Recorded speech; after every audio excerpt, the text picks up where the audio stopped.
It's that time once again on Smart Medicine to give our taste buds a treat with something healthy and tasty from the kitchen. Joining us now is registered dietitian Karen Burnett. Karen, what's on the menu?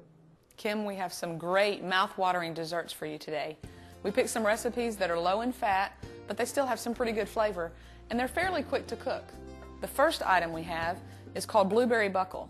I used fresh blueberries, add a little sugar, and that's the base. On top, you'll see that there are dollops of crust. That's what makes it low fat. A lot of times in a cobbler type recipe, the fat comes from the crust. So what we've done is we've just toned down how much we've used. The recipe calls for a whole wheat pastry flour, and that's pretty difficult to find, at least in the stores that I frequent. So what I did was I used half of the wheat flour and half all-purpose, and it pretty much works out the same. Put it in the oven. Takes about 35 minutes, so you could pop it in when you start your meal, and by the time you finish your meal, you can pull it out hot, add a little low-fat frozen yogurt or some sugar-free vanilla ice cream. Will be wonderful. The next item we have are butterscotch brownies. These brownies are very rich, even though they are low-fat, and they're the perfect example of what to do with some of your favorite recipes.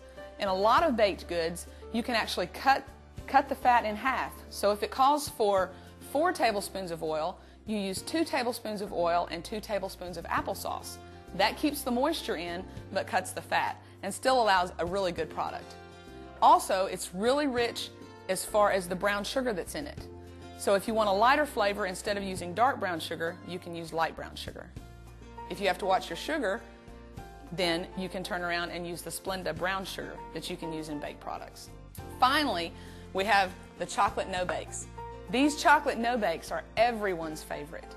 They're very easy, they have great flavor. But because these are lower in fat, you actually have to put them in the refrigerator to help them set up and get hard. Once you've done that, they'll still be gooey and they'll taste great. Put a little oatmeal, a little cocoa, a little margarine. These actually have some peanut butter in them to help hold that consistency, but it's a great dessert that you can make in no time. Karen, as soon as we finish the show, I'm joining you in the kitchen to try